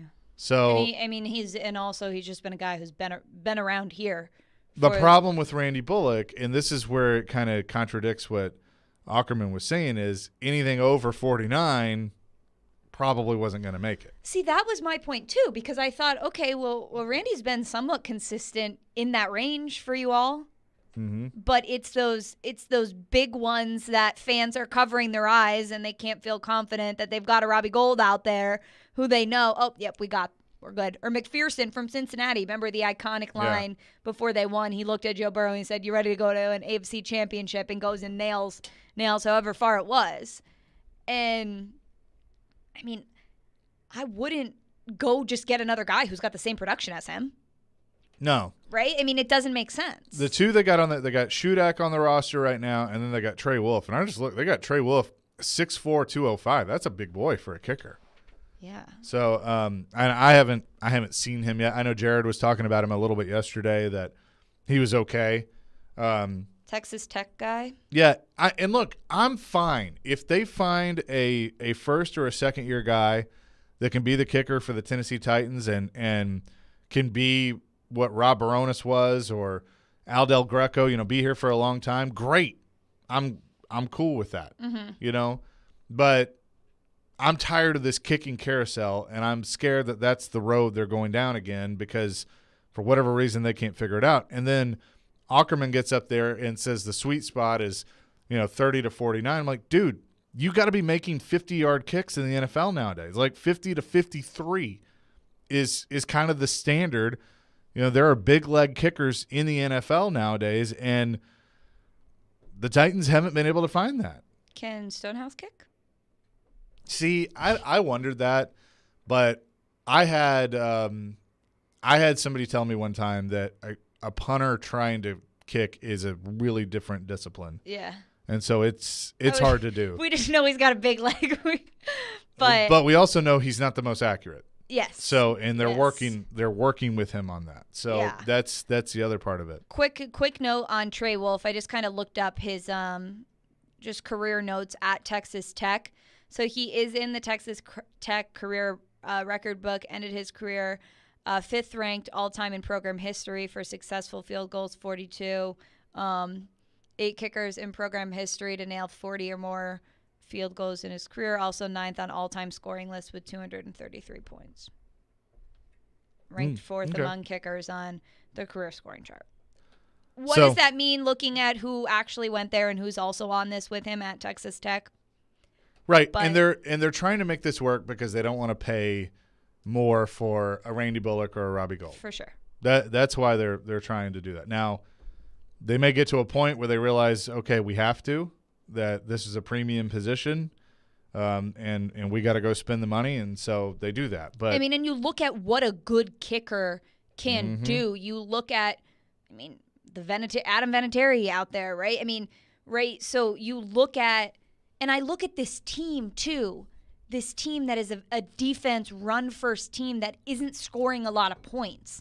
So when you look at the position, a kicker's not an electric wide receiver, but, if they can be scoring 6-7 points for you a game, right, that could be more than your offense. This right? This is a team where I think they're really going to need a kicker.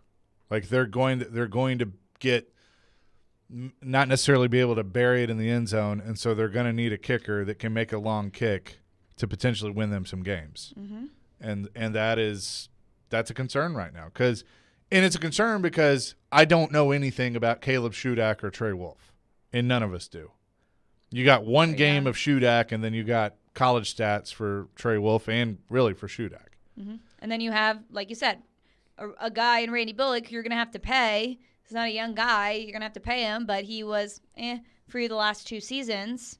Right. But could be better than maybe either of these guys, and you know that even with the production he gave you, that would be better than risking just kind of run-of-the-mill random people off the street. Now, the other thing that he was asked about, that Craig Ackerman was asked about, and we'll get to the new kickoff rule in a second, but he was asked about, return, catching the ball. Kyle Phillips last year looked like he was going to be a returner, and he muffed one, and we know what happened there. They haven't been able to really get a return game going in forever, and now it's more so punt return than anything. But, I mean, I remember when this team was pretty good at that, and, he'll be in here in about 30 minutes, a guy that was pretty good at that. And then you got Pac-Man. Pac-Man was pretty good at that stuff.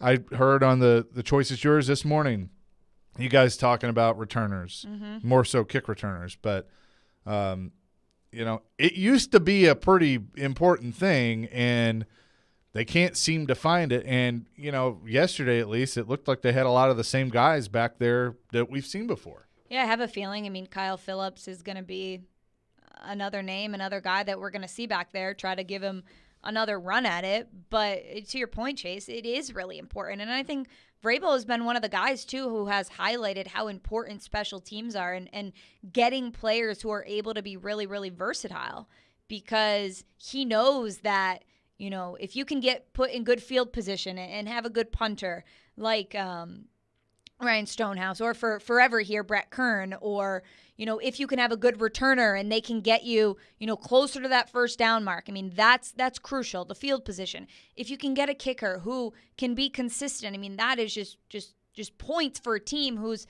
not used to scoring 24 plus points a game, even 21 plus points a game. These are really important, and I think that they are, an area where you can look at. It's not the most obvious where we talk about the offensive line or the wide receiver core, but it is an area that there has been inconsistency at the last year, I would say, year and a half. Mm-hmm. And so I worry, and you say that, Vrabel puts an emphasis on special teams, and I think he does.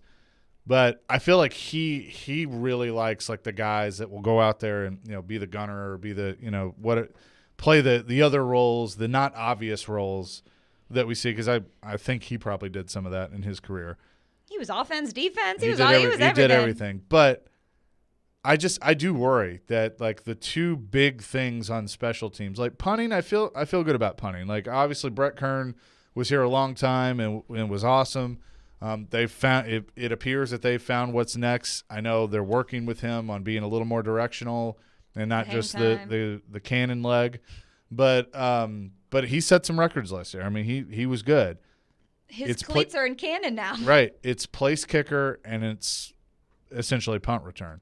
Kick return, a different story, which we'll get to coming up next. But yeah, and I would imagine that they would give Kyle Phillips another like go-to guy as the returner, just because of Vrabel's comments at the end of your press conference. Vrabel asked him, and then Vrabel went into, Jared asked Vrabel, and Vrabel went into, well, we drafted Kyle Phillips. We thought he could be our quick, speedy receiver, and then we also wanted him to be our return guy, and then we obviously know what happened. He muffed one, and then he got injured. So I think I can feel confident. I mean, just because I can't really think of anybody else that he would be a guy they're gonna put a lot of attention onto. And he had some successful ones. It's just their sample size was so incredibly small because he wasn't on the field a lot.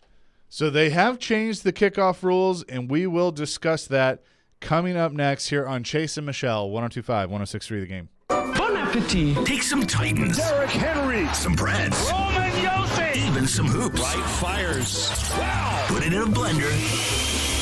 And what do you have? Chase and Michelle. Pretty incredible. Call or text and weigh in. The fastest 2 hours in sports radio. Weekday mornings at 9 on 102.5 and 106.3 The Game. And the Game Nashville app. Hey, it's Jared from my friends at Hiller. Hiller's Heat Wave Heroes are keeping you from getting burned this summer. If you know your home needs an air conditioning replacement, do not wait until it breaks down. You do not want to be sweating in your home. This month, get a free UV light and free electronic air cleaner when you buy select new HVAC systems. Or get a whole home water filtration for just $59 a month. Or get a new whole home generator for just $139 a month. Call Hiller's Heat Wave Heroes to save the day. Visit happyhiller.com to book. CMA Fest is happening in downtown Nashville, June 8th through 11th, with dozens of performances by many of today's hottest black country artists, including K. Michelle, Chapel Hart, the TSU Aristocratic Bands, Breland, and many more. Proceeds benefit the CMA Foundation and music education programs. Visit CMAfest.com for details. At Metal Supermarkets, we're all about getting you and your crew to quit in time sooner. That's why our service is a cut above. You see, no matter the project, we'll get you to the right metal, shape, and grade. Cut to any size, ready real fast. And yeah, we'll deliver, leaving plenty of time for the important things, like opening an ice-cold can of aluminum. To find a store near you, go to metalsupermarkets.com. We try to stay cool by being on social media. I'm with it. I'm hip. Follow us on Twitter at 1025thegame and on Instagram at 1025thegame Nashville. Hey! Oh yeah, and like us on Facebook too. I got some good news. Taking you through your mid-morning, this is Chase and Michelle on 1025 and 1063 The Game and the Game Nashville app. They also approved the rule today on the fair catch on kickoffs. You're on the competition committee. What's your thoughts? Does it help with the safety of the game, or is it more of a... Well, we haven't done it, so I couldn't tell you if it's going to help. They did vote on it today. No, I know. Okay. Teresa, I know. Just let me finish here, and I'll do my best to answer your question. I don't know if it's going to help with the safety because we haven't done it. The hope is that it will limit, the concussions that occur on that play. That's a highly, if you just look at the percentages, and do you track them? And again, we understand that there's going to be some injuries involved in professional football and football at all levels. We're just trying to mitigate those risks. The average starting position after a kickoff was a 25.3. So, I get there's going to be some arguments against it. There's going to be a lot of arguments for it. I think it's a one-year trial, and we'll go from there. Mike Vrabel yesterday on the new kickoff rule. Chase and Michelle, 1025, 1063 The Game. The rule basically saying the ball will be put in play at the receiving team's 25-yard line if there's a fair catch on a kickoff or a safety kick behind the receiving team's 25-yard line. To me, so it's the college rule is essentially what they're going to. And every time they tweak this or they talk about kickoffs, I think it just comes back to just get rid of kickoffs. Just put the ball on the 25 and call it a day. And I still don't know where I fall in that. We have seen guys that will take it out of the end zone and have a pretty good return and, go for it or run it back. Or it's not like it used to be. It's not like the human joystick. It's not like, D Mace had a few of those. Devin Hester, obviously. So it's not that way. But it does kind of feel like it's trending towards that eventually they might just place the ball at the 25 and not have a kick. I think also, too, you definitely have to draw comparisons between just how much they know about head injuries now, right? And they've seen some injuries. I know that Vrabel in that clip said, well, we don't know yet. We don't know if it's going to limit injuries, and it is still an NFL game, and when you get out there, you're probably prone to injuries. But I remember having a conversation with Kyle Phillips at the beginning or during training camp last year, so just about a year ago, and the conversation was, What is the mentality that you have to have when you are looking up in the air trying to catch a football while an entire team of players are just rushing to get you, and you're looking up and you can see kind of out of your peripheral guys just charging towards you, getting ready to basically destroy you. What is that like? Because you have to have some sort of, craziness to you to do that, where you can just allow people to run as fast as they can towards you while you are looking up trying to catch the ball.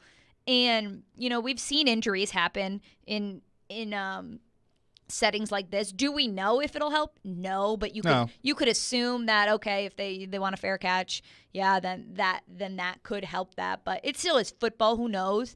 I don't have a real problem with it.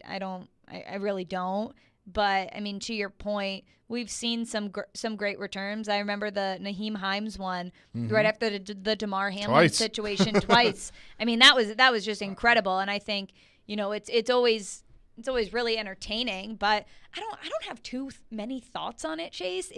It doesn't really bother me either way. Sure. Like you said, it's pretty much just doing the college way. Yeah. Tim Hasselbeck, ESPN NFL analyst who joins Caroline Willie and D. Mace every week, was on yesterday and was asked about kickoffs potentially just going away. Yeah, I think we're really close to that. You just look at it's the play that has been adjusted the most, right? Used to be get a running head start. They're changing, they've changed where you've kicked from. They clearly have tried to encourage touchbacks as much as possible. And so, I think with that, you just have to look at it and say, look, there's a problem with this play. And last year when we at ESPN met with the league and kind of had our health and safety meeting, just as a broadcast partner, kind of meet with them and talk about varying things, points of emphasis, officiating, but also player safety. And look, they're able to track this. They're able to track the significance of, an impact of a hit. They're able to track, the plays which guys are hurt. And look, it's not just concussions. It's also, something else that's been brought up a lot is artificial turf versus grass and lower leg injuries. But it is widely known that kickoff is the play where guys get injured the most, and primarily head injuries. So the wedge has been removed, all of that stuff. So I do think it's just a matter of time. And I think the league, what they're trying to do is they're trying to change it in a way where you're kind of baby stepping to make it a safer play.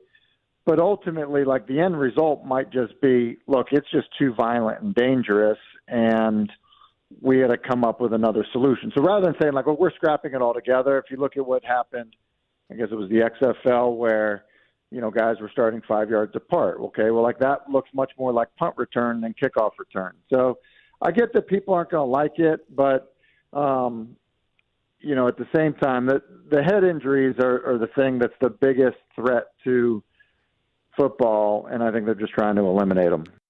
That was Tim Hasselbeck yesterday on Caroline Willie and D-Mace. So I think I agree with him. It's like I was saying. I think eventually it's going to go away. And then the question is, what do you do? Do you have an opening kickoff and that's it? Do you put it on the 25 every time? Obviously, onside kicks is something that comes up. And look, I love the XFL rule of 4th and 15. I love that rule. I'd be totally fine with that. So I'm not as fluent in XFL, so explain quickly. So instead of and Tim referenced this, you used to be able to get a running start on a kickoff. And for an onside kick, that was really the key part of it because you could get a running start. You can't do that anymore. And so instead of the onside kick, basically you score, kick the extra point, what have you, you get the ball back on a 4th and 15. They place and you can just go for it there. Yeah, and so if you convert the first down, then you keep the ball. Oh, okay. Is essentially what it is. I mean, that's very entertaining. I think that would be a very drastic change in the NFL. I mean, I don't know. They have talked about it. And I think the USFL did it like a 4th and 12. Like they do a similar type thing than the XFL. And they have the different 2-point conversions that you can. Yes. They have the 3-point conversion, or you can move back in kicking. And, well, 4th and 15. I mean, just okay. So Burrow and Mahomes and all them, they're going to get it every time. Yeah. I feel like that the NFL, and I'd love to ask Vrabel this actually, since he's on the competition committee, like how much of some of the rules that the XFL and the USFL have done do you guys pay attention to that could potentially, make their way to the NFL at some point? Because I think that, like, you look at all the guys, like Dean Blandino's involved in some of these leagues, and the ones involved, like, obviously they're doing it for a reason. Like, it's kind of like AAA baseball tested out all the rules that are in Major League Baseball and are still doing some. And so this is an opportunity to do that. No, and I think you bring up a really great point there, Chase. Although they're not their minor league affiliate, right? I mean, the XFL and the USFL, it's another form of professional football for people to play. Yes, more leagues, but to your point on experimenting and trying out different things, how do they work? I mean, The other day, the Sounds tried out the robot ball and strikes. Yeah, the robo-umps. So they tried that out the other day. I really hope that doesn't happen in well, Major I'm going to League, tell you, but- I don't mind it. Really? So basically, the what it is, and how they've done it is, like during the week, I think it's like Tuesday through Thursday, they do the robo-umps, and there's still an ump behind the plate, but he's got an earpiece that will say ball, strike, ball, strike. Like that's what it'll do. And then during the weekend, they do the challenge system. So each team gets like 4 challenges or whatever it is.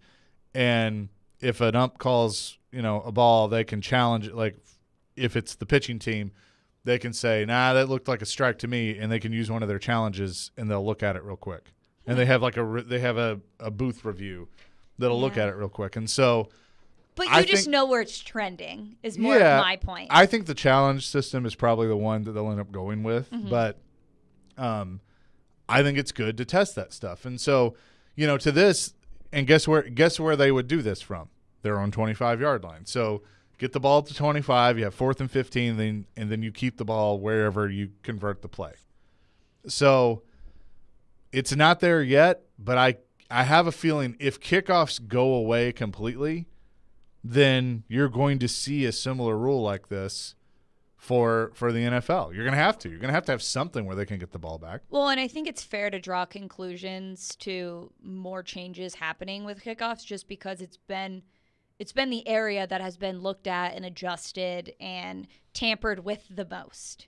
Sure. Right? And to Trevor's point, or I'm sorry, not Trevor, that was Tim Hasselback's point of there's so much research done too, and they can monitor all these things with head injuries, and the more knowledge that they have on, okay, when are these happening, what situation is a player being put in when they are more, apt to have a head injury, and just the more technology and known about the league. I mean, I mentioned before, there's so much known on CTE and concussions and head injuries, and they're taken so much more seriously than they were taken 10, 15 years ago. So you're seeing the league now, okay, what information do we have and how can we maybe adjust something that isn't a competitive advantage on either side of things, but we have a competition committee where Mike Vrabel's a part of it and other people around the league that they can look at something and say, okay, yeah, I can see how this would be a fair change and try it out for a year, like he said, and does this help things? Yeah. Real quick, a couple of texts. Tommy says on our text line driven by WilsonCountyHonda.com, this is some Mickey Mouse crap. A lot of these players live on special teams, not to mention us fans love kickoffs.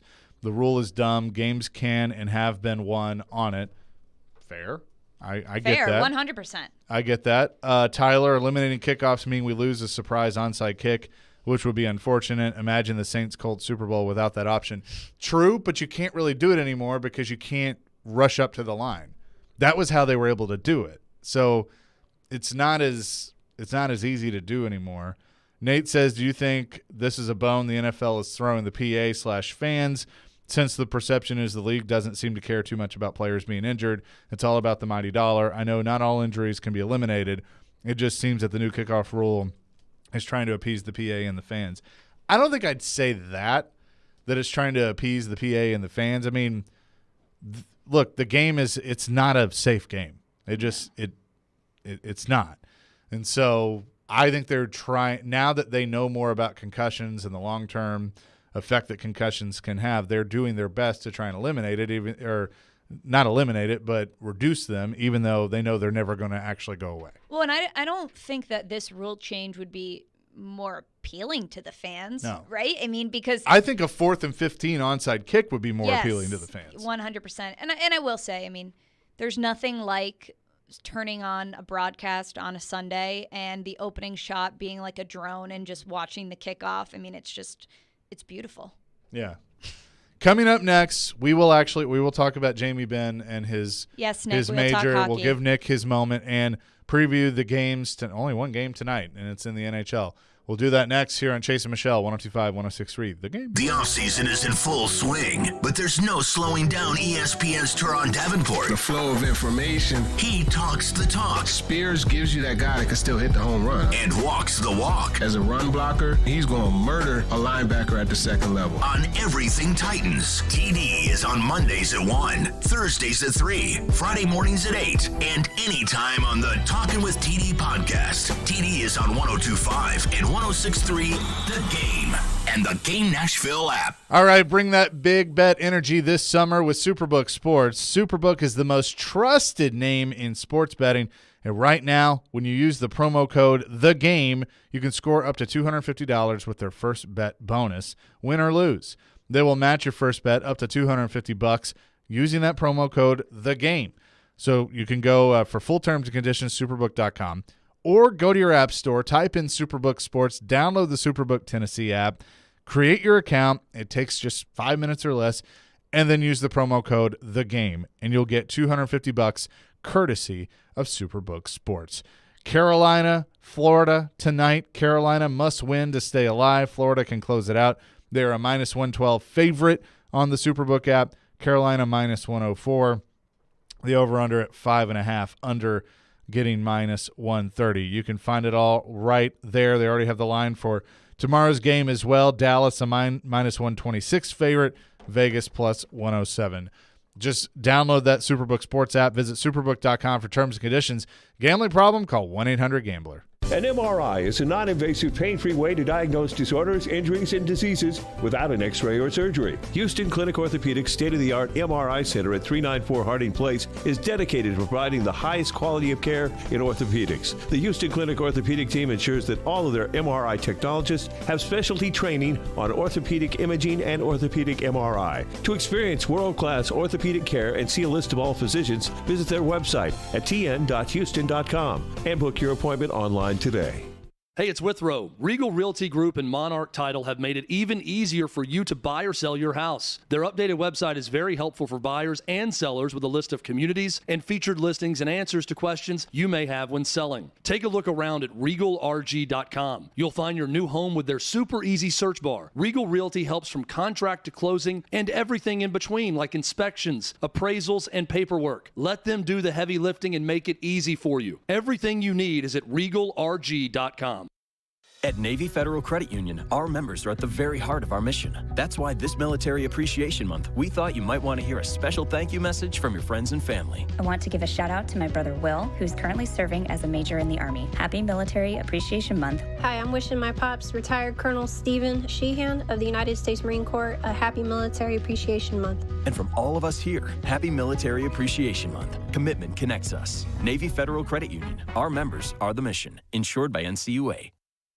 Ray Magliozzi here for eBay Motors. So you ordered a new air filter for your car. You try to install it, but it doesn't fit. So you take a little bit off the sides. What, still doesn't fit? Well, you could try to sit on it. Or get it right the first time with eBay Guaranteed Fit. When you see the check, you know that part's gonna fit. Air filters, brakes, headlights, over 122 million parts. Get the right parts at the right prices. eBay Motors, let's ride. Eligible items only. Exclusions apply. Want to weigh in on the conversation? It's a brain booster. Slide into our DMs. Or just text or call at 615-737-1025. Our phone line is driven by WilsonCountyHyundai.com.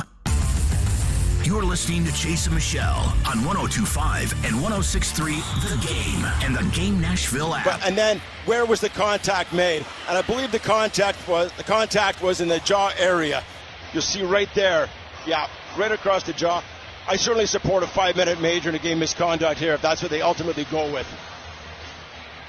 And that would be huge, obviously, to lose their captain, Ben, an important player, 33 goals in the regular season. That was how it sounded last night as the Dallas Stars fall 4-0 to the Vegas Golden Knights, and Vegas has a 3-0 series lead. Chase and Michelle, 102.5, 106.3 The Game. Jamie Benn, captain for the Dallas Stars. That was in the first 2 minutes of the game, and he gets kicked out, and it was a bloodbath after that with Vegas pouring it on. But listen, I was watching it. I've rewatched the play. I agree with the call.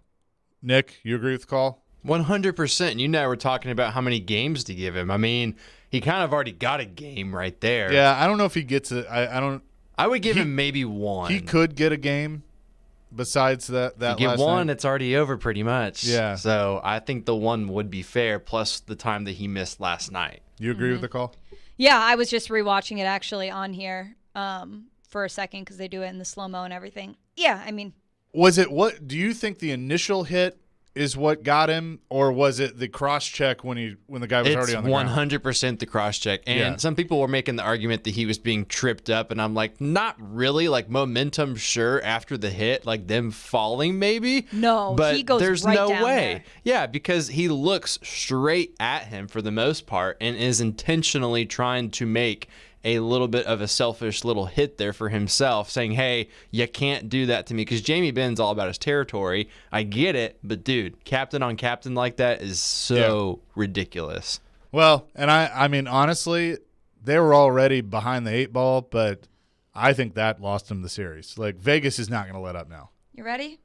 Go ahead. You know what I need to say right now? Don't do dumb bleep to hurt the team. Yeah. And that is exactly Michelle Vrabel. That is exactly what you don't want from your captain there, less than 4 minutes into a game, a must-win game. You're already down 2-0 in the series. Oh, 100%. And the thing, too, is guess what he didn't do last night? He didn't talk to anybody about it. And their CEO and president, Sean Henry, came out and made his own statement on behalf of the entire organization, which is ridiculous if you ask me. Well, that Jamie didn't talk? Yes. Yeah, I mean, you're the captain. I've had some dealings with him over the years, and he's always been fine. It hadn't been a lot, but so I'm a little surprised that he didn't own up to that and talk. Because even if you get kicked out of a game, you can still talk after the game. I mean, it was kind of the conversation you and I were having earlier. Yeah. We were talking about Kevin Byard, how Right. he's always the guy who, whether you lose, whether you get blown out, whether your GM gets fired, he is always the guy. He got the Eddie George Media Award earlier this year because he's always the guy who will stand up and talk about his team. You want that from a captain. And, okay, we can say he did dumb bleep to hurt the team, which, as we mentioned, really hurt them in that game and switched the momentum early, even though Vegas was already on the board. But, okay, if you were the captain of that team and you do that and you realize you messed up and you see how the game panned out, you also need to be able to get out there and put your head up and be like, this is my fault. I take full responsibility. Wasn't cool of me. I mean, come on, dude. I know. I think Vegas sweeps. I think agree. Vegas closes it out tomorrow. Isn't it? Oh, sorry. I didn't mean to cut you off, No, but you're good. I was just going to say, isn't it crazy that at one point, and Nick and I were talking about this, that we could have seen 2 NBA sweeps and 2 NHL sweeps? Which is obviously not good No. for television and for radio and everything. Kind of wild. But no, the Wild are out. They're not in. Oh, well. Sorry, I had to. But yeah, I think it's done tomorrow. The one tonight, though, look, and I've been awful at picking these. Like these have not gone the way that I thought they should go. Chase loves his stars. No, we're done with the stars. We're done now. I think Florida closes it tonight. You think so? Does Big Game Bob? Don't say you think. How about you make a decision right here, right now? Oh, Nick. Okay. Well, okay. I guess I think Carolina wins tonight, but I'm going opposite because You're doing the Costanza. I have been wrong so much on this. What is the over/under for goals tonight? I'm just 5.5. curious. I don't like that happy medium. It's in usually hockey. always 5.5. Oh, I don't like it. I'm gonna say it's still under, but I would also lean toward Carolina tonight. They just have a lot of fight in them. I don't see them going away. Quite frankly, I know Bob is a fantastic goalie, but still. The thing is, they have not played bad. No, they've they've actually not. They have played well enough to win these games. And it was 1-0 last time. Right. It's just Florida's gotten that extra bounce, or Bob has been Big Game Bob. Yeah. Well, and that's what it's been. Adam Vingan wrote just this morning, or his article came out, I believe, that Bobrovsky, this stat still stands, Chase, when I brought it up. He has 19 goals save above expected, which is insane. He also, before his regular season ended, he had a minus goal save above expected, and now he's Talk about flipping the switch. He's near 20 now, which is nuts. It's just playoff Bob. Postseason Bob.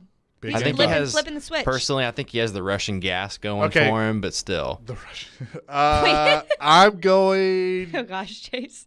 Carolina. Give me Carolina. Okay. I'll go Carolina. I think the Panthers close it out tonight. Okay.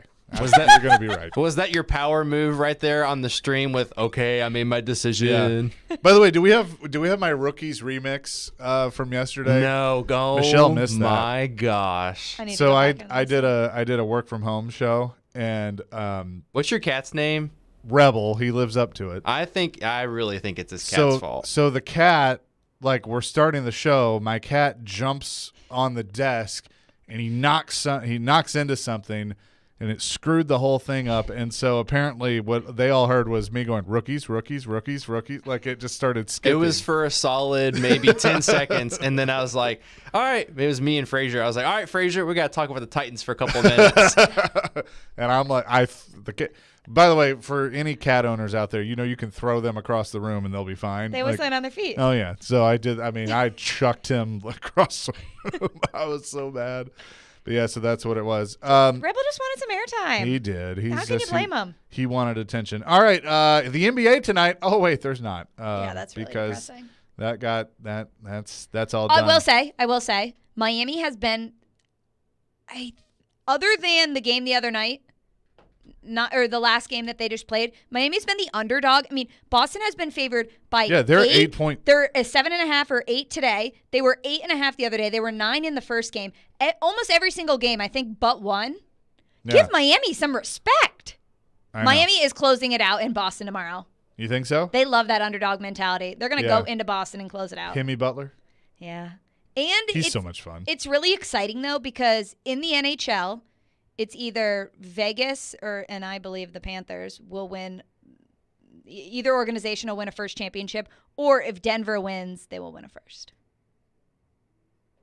Yeah, I could see that. Which is cool. Well, I mean, that's the thing. If Vegas closes it out, and it's Vegas, Florida, then you're guaranteed. You're guaranteed. Obviously, basketball is different because Miami and the Celtics have won, and if you don't know that. Ricky wanted me to tell you he's hammering Boston -7 now. Okay, who has been right in these when we've done them, Ricky? Fade Michelle. Okay, just watch. Jimmy Butler will have 55. Probably. That's going to do it for us, but don't go anywhere. Caroline, Willie, and D-Mace. D-Mace back in the saddle. Coming up next, they'll give their thoughts on everything that happened at OTAs yesterday. That is all ahead here on 102.5, 106.3 The Game. ElectronicExpress.com